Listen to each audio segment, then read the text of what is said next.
I'm Rachel Sager, and this is Mosaic Arts Online.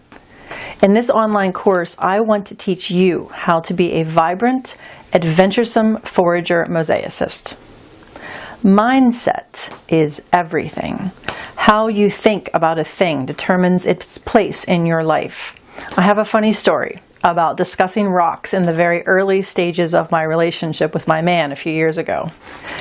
I happened to use the word foraging when referring to what I did, and I clearly remember him chuckling to himself and asking, "What, you mean picking stuff up?" I was immediately offended and explained to him, there's so much more to it than just picking stuff up. So it became a running joke. But I love to pick apart conversations and the importance of words. So I go back to that exchange. On the one hand, he had a good point. There is a laughable tendency in this social networked world of ours to over-title things. Sometimes the simpler word is the better choice. However, in this case, I stand by my word, forage.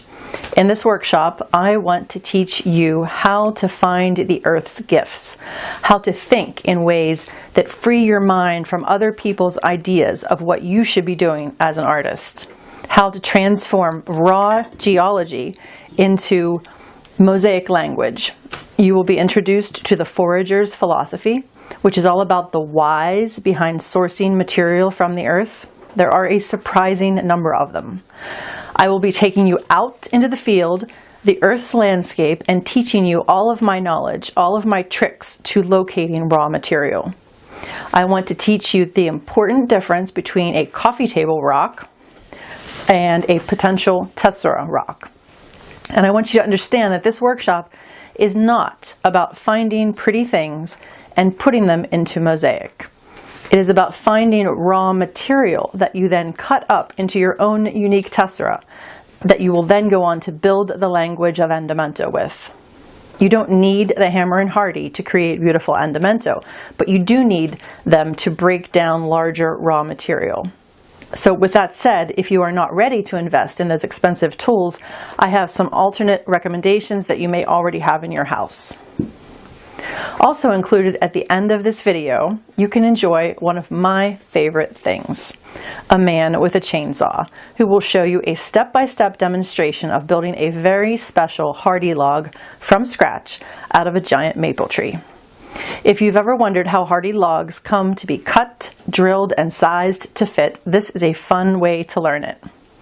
My advice is to take the leap. You will never look at a stone the same way again.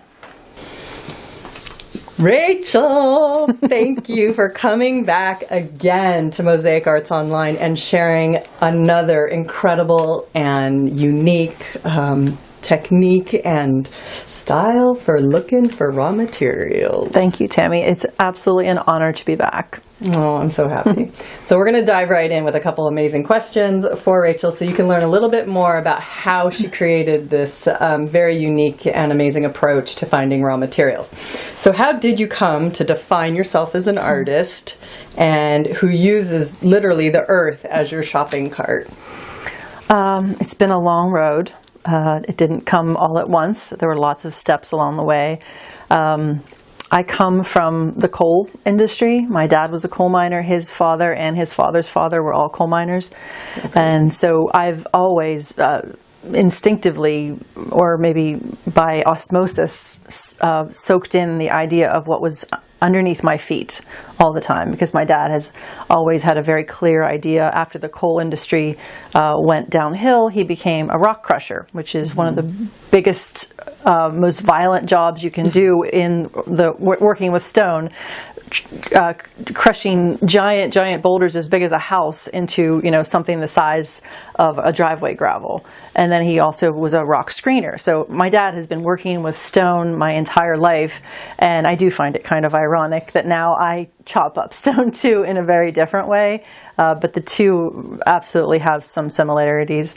So I studied with some of the wonderful masters over in Europe as I was becoming an artist, and when I came home with that knowledge and that information, I just naturally started looking at my feet, and it started slowly with my wonderful favorite Pennsylvania sandstone, and it has just grown every year, and there's so much more to it than just using the material. There's a lifestyle, there are relationships, there's all these different things wrapped up in the material that I use.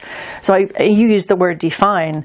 That's exactly right. I really truly do define my art with the materials that I use, which are usually local to where I'm from in southwestern Pennsylvania. Which you'll learn more about in this online course. But what's interesting is that Rachel has a couple other online courses here at Mosaic Arts Online, Intuitive Ondamento and Intuitive Ondamento 2.0. So this course has a way of complementing those two courses, because you can now take from the earth and break them up and go with creating Ondamento in them. And in this course, you don't do a whole lot of building like you do in the other two courses. And we'll go into more of what she actually does do in this course. But this piece here is a sample board and how you learn to practice with creating with the raw materials after she goes through it. But can you elaborate a little more on how this course is about teaching a different kind of mindset than just making a project and discovering the materials? Right. I really am not teaching you how to make a specific project in this course. It's really more about switching over some things in your brain as an artist and taking you out into the field, because we do that for a good portion of this workshop. We go out into the field and you get to watch me make choices in the topography. Half is in southwestern Pennsylvania in my river and at the Ruins Project, and the other half is outside of Joshua Tree, Big Bear, Southern California landscape, which I'm very unfamiliar with. So that was exciting for me, and it also helped me to put myself in your shoes, because if you're just starting out, you might feel like you're not sure what the next step will be. You don't know what your geology is at all, and that was my experience in California.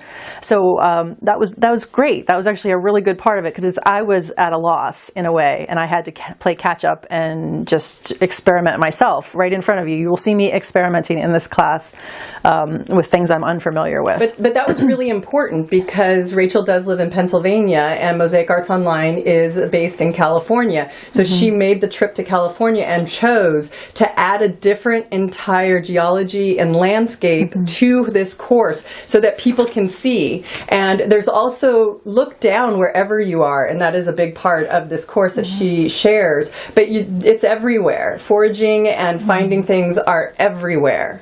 But to segue into something really important that we both experience, I spend a lot of time in Death Valley, and I am constantly wanting to pick up rocks, and I am constantly getting my hand slapped by my husband. It is illegal to pick up any kind of rock or stone or any object in a state or national park. And Rachel goes into more detail about it, but explains sort of the legality of foraging. Even though we find some of these things super attractive in places that you shouldn't be, we want to be really clear how important it is to respect places as well. It is important. I actually have a joke about that. Oh, tell. We love jokes. A few years ago, I went to China. And my dad knows me very well, and I was very surprised when I got to China, opened my suitcase, and found a little handwritten note. My dad's been writing me handwritten notes my whole life, just tiny little one-sentence liners. And this one said, "No rocks from the Great Wall." And he meant it. He actually put that in there because he felt like if he put the note in there, I would actually listen, and I didn't. He was worried that I would end up in a Chinese prison. So, you really do have to take these things seriously. But, actually, when I was out there outside of Joshua Tree and talking to people, other rock hounds, I went into a rock shop, I talked to just the locals. There's a lot of open land out there that really is available. Yeah. One of the best tricks is to find someone else who has land and get permission, or just run into somebody, start talking about it. Say, hey, I'm looking for rocks. The rock people are very passionate about what they do, and they're pretty darn open-minded, I would say. Yeah. So, and maybe your backyard. You never know. Yeah. There's lots of places you can look down. Urban, rural, it doesn't matter. Anywhere. But you can find them anywhere. I guarantee it. Yes. And once you take this online course, which I highly recommend, you too will be looking down and finding incredible all of a sudden, just it really is a different mindset that is so opening in so many ways. So I cannot thank you enough for coming here and sharing this. And I really think people are going to be able to expand their minds and their Mosaic process even more with this course. Thank you, Tammy. Thank you. Oh, my pleasure.